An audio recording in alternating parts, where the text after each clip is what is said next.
This is Mark and Charity's Coffee Podcast. Mark and Charity Coffee Podcast is Friday ahead of Mother's Day on Sunday. Beautiful weekend across the Quinte region. Sunny and about 23, 24 Celsius today. Today we have a Humidex. First time this year I've been able to say Humidex. Humidex. It's going to be 28. First person who complains about the temperature to me today. I'm going to hit. It's the cold shoulders. I was just going to ignore them. And Charity got violent. You cannot complain. Nope, there's no complaining. In a few weeks, maybe. I will complain about the bugs. I don't know if you get bugs. Black flies pretty soon, right? They're here. Last night, we tried to sit out because it was so nice. And we took the cover off the pool so the kids were doing their thing because it was too cold for mom and dad. No kidding. And we couldn't. We could maybe sit out there for 5-10 minutes. And then it was like, we have to move in. Because I know we're going to Algonquin for the long weekend, and the black flies will have already checked in and stayed for a long time. Yeah. Up around that way. Anything north of Mazenau, I think by this point, it's full-on black flies up Bancroft way. I'll have to ask our listeners about that. But yeah, so that's going to be settling. But nice warm temperatures. And happy Mother's Day to you, Charity. Thank you very much, Mark. Happy Mother's Day to Kathy. Yes, You went out yesterday and spent Mother's Day. Did some Mother's Day things yesterday. Andrew purchased her hanging baskets, which he tends to do in the form of a gift card. Yes. But, so you might as well do it at your day off. So it's like, yeah, okay. He got dressed up a little bit, so we hit some lunch. Nice. Good for you, Andrew. It was, I guess, the hanging baskets was the quote-unquote present, but since every mom wants time with their family. Him coming and doing it with her. And then going for lunch. So much better. And the two of them talked like I wasn't there. Perfect. Which is... You just drove them. Right. And paid for lunch. Yeah. I was just Uber. Nothing against you, Mark. You have a very important role. Because without you, she wouldn't have her kids. I get it. But, yes, having the time with your children, yes, by far. She can talk to me whenever she wants. Him? Exactly. So when he's there, chat away. Well, that's nice. That sounds like a perfect day. They had a great day. And you, of course, the thing is, not only do you have Mother's Day, your mother is still with us. Yes. And Wayne's mother. So now there's like a whole bunch of stuff. Oh, yeah, Mother's Day, and it's totally fine. But it's so funny because... Oh, yeah, you got Mother's Day really isn't my Mother's Day. Yeah. And that's fine. I like the little moments with my kids throughout the day. But yes, it's incorporating my mother and my mother-in-law as well. Yeah. To make sure that they have a special day as well. So that's totally fine. So if your mother is still here, happy Mother's Day. And if not, like myself, for example, I know Mother's Day. So treasure the happy memories. That's going on. Congrats to Can I cut in for a moment? Yeah, for sure. Because this came in after we signed off, after we got off the air, unfortunately, because the Children's Foundation has shared how much was made on McHappy Day this week. Oh, please. So if you were at McDonald's on Wednesday, thank you for helping to raise $34,615.64. What? Yeah, for the Children's Foundation. $34,000. Over $34,000, yes. For the Children's Foundation. Very generous. Supporting, of course, Hastings, Northumberland, and Prince Edward counties. Hey, back to the kids. Yep. Holy smokes. They go to support the programs through the summer, play sports, go to camp, learn new skills, attend post-secondary education as well. And, of course, you can get more information at the Children's Foundation. But that's pretty incredible. So thank you, everybody who visited McDonald's in Trenton, Brighton, Belleville, Campbellford, and Madoc Wednesday. Speaking of the kids, Charity is going to be going off to Frankford Public School today because it is career day, and I'm getting a costume. It's a win-win. See, you get the costume without having to go.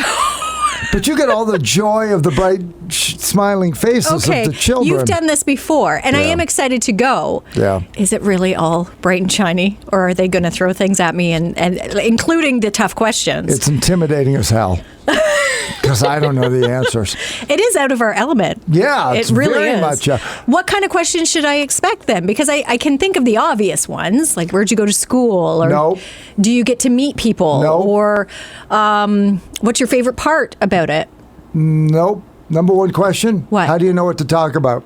That's always the number one question. How do you know what to talk about? And I always Mark tells me. I always respond, I never think about it. I never know what we're going to talk about. I never know. I don't let that get in the way of a good time because that's what they want to know. It's like, how do you know that right then that you had to talk about what you talked about? I don't know. So you don't get into, because that's the thing. I'm worried about getting too technical. I'm worried about getting too wordy. I have to remember who my audience is and kind of not generalize, but you know how I am even right now. Just go on and on and on. Like when you say, how do you know what to talk about? Well, you know what? We have breaks and they fall in the hour. And I think that would go right over their head. Yeah. To break it down that way. The show's more organized than it sounds, but not a lot more organized. If I go by today's show. Yeah, right. We leave seat in your pants. We leave rooms for the improvisation of what needs to be done, but we know we need to get this information out in an entertaining and informative way. So we're not too strict on it, but we know we're going to talk about this. And away we go. And then we talk about it. So that's what I tell them. And then I get the blank stare like, yeah, but how did you know? I don't know. I just did. Here, do you want to read the weather? The kindergartens are going to be great to explain that too. That's a mess. So I have 4 and 5s as the first group, and then 7 and 8s, and then I wrap up with the kindergarten class. Yep. And I don't go until noon. So it's going to be interesting because in my head, I'm going through what I want to talk about and how I should present it. But with those age groups, they're 3 very different ages. Yeah. So let them lead you. Okay, so I shouldn't be so focused on like the show on keeping a schedule. Yeah, just kind of go in. Yeah, at some point we need to time out for news, so we got to stop. Well, I have a half hour. I've got 30 minutes, so in that 30 minutes, I got to fit this, and this in. Yeah. But you want I'll record some weather. I'm hoping I want to record with each group, and I'll bring them back on Monday. Oh, I would love that. And we'll do that. I just don't. So good. I have a couple of things in mind that I'd like. Anything you want? Can you mention liners? Do you want them to say Market Charity Mornings? Like something like that. People love to hear kids on the air. They do. Oh, they do. They do. So good. If you get somebody would say something about it's time for birthdays. Like to have a kid do it. Like who doesn't love that? Okay. I never thought of the things in the show. The little elements. Okay. That a child could say. It's so good. Because that's part of it too. And it's harder with radio because we heard from Principal Joanne Barry this morning they have about 30 speakers coming in today for the classrooms. But you get your firemen and you get the police services and you get these ones that are not only recognizable in their uniforms, that in itself is pretty cool, but when you bring a fire truck and then I show up with a microphone, like how do you engage these kids? Like keep them as excited, because I don't have a fire truck. I'm sorry. No. I don't have a ladder for you to climb, but I have a microphone, so let's tape some stuff. Yeah. And you can hear yourself on the radio on Monday. So it's a little intimidating. And the look on their face when they go, who's that? That was you. No, that's not me. Yeah. It is. Oh, yeah. If you've never heard yourself after being recorded, you need to get used to it. I'm first year broadcasting. I think it was the first day after we recorded stuff, and then mine started playing, and I was sitting there, and then a couple of people in the class looked at me whose names I didn't know yet, and that's when it hit. It's like, is that me? Because I didn't think that sounded like me. Now, when I hear that, I don't think it sounds like me, but I know it's me because I've heard it. So I know that's me. And it's really hard sometimes to hear yourself. Yeah. Because you're like, wait a minute, that's not me. That's not how I sound. Are you kidding me? No. Please, I don't sound like that. But that's a really interesting point. I had forgotten that element of it. That is, I still have a hard time listening to myself. And if you could get like a kindergarten to do it, because there's nothing like a 5-year going, here's the birthdays. Oh my gosh. Okay, I'll get them to do that. Melts the listeners. I also want a group. A group of them. Who's Mark? Oh my gosh. That's one of my favorite liners. So yes, I'll try and I'll get them to say that too. I'm going to play that twice an hour. Who's Mark? For the rest of my career. Just keep playing it. And then you won't do anything for you, though, will you? You won't get them to do it's a charity. It's not as funny. No. It's not funny. It's funny when they do it. It's a good thing then that you're going out and not me, because the stuff I would come back with. I can just imagine. Just imagine. But these are elementary school students. We got to keep it on the straight and narrow and be appropriate and role models for these kids. Show them that it is somewhat of a serious business at times. Yeah. Maybe. Rather than the cautionary tale of stay in school or you're going to end up like this. Yeah. And that's maybe what I should lead with. Okay, everybody. You may think this is fun, but what's going to happen to me if I quit school early? Hello. Well, it's Market Charity Mornings. We both went to school. Stop that. All right. But yeah, it's going to be a lot of fun. I look forward to meeting Mrs. Barry. You've met her before. Have I? Because you've done Yes, when she was in Madoc. Yes, you've done this before. And I will pick up your hot dog costume, which I expect you to wear when Monday. I bring it in on Monday. You have to put it on because we need pictures. Pictures. I'll go down to the road. And will you? Yeah, I will. Okay, don't say it if you're not going to do it. Oh, come on. I'll be late. In fact, I'll leave the show and I'll just stay at the road. And you'll have to do the show without me. No, I don't want to do that. Just tell everybody that that's me in the hot dog costume at the road. I'll do one break like that. Waving. 8 o'clock news? Yeah. Okay. Oh, for sure. Well, that'll be our 8 o'clock good. kickoff. And then I'll invite people to pull into the parking lot because who doesn't want a hot dog selfie? They're going to think you have hot dogs Monday morning. I don't care. Let them think that. Tell people I do. I'm not going to lie to people. Bait and switch. Oh, come on. It's part of our job. There's a difference between flubbing some details and actually flat out lying. And that would be a flat out There's a very thin line between embellishment and lying. I could say there's a hot dog in the parking lot. True. And you can stop in and... Yeah, I never let the truth get in the way of a good story. Check in, but... No. So we'll have that coming up on Monday. What else? No, we're getting into the long weekend. Oh my gosh, already. It's flying along. Me too, for. Kids are already talking about the end of school, right? Like it's not they've long. mentioned it a couple of times. They're getting tired. I'm getting more and more, can I stay home?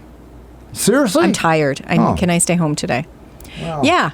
And I think, but it's that time of year, right? They're getting to the end of the year and the nicer weather, like many of us, we'd much rather be Outdoors. enjoying it – than stuck in school or at work or whatever. Mm-hmm. So I kind of get it. But yeah, it's winding down. It'll be here before we know it, especially with next weekend being May 2-4. Well, enjoy this afternoon at Frankford Public School. Looking forward to the costume on Monday. And happy Mother's Day. Thank you. And everybody enjoy your weekend, okay? We'll be back at it. It's a special week next week as we get ready for the long weekend. It is National Police Week.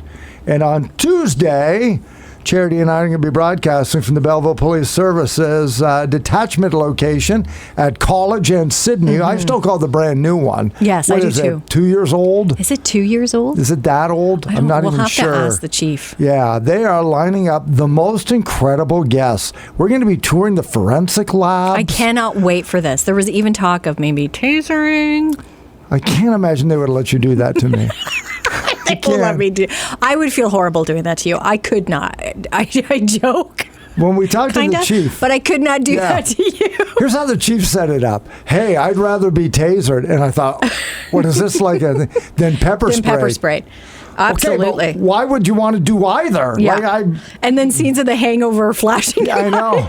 Oh my gosh. No, I couldn't do that. But it is very, it would be very, I hope there is a demonstration because I think that would be interesting. Not on another individual, but just.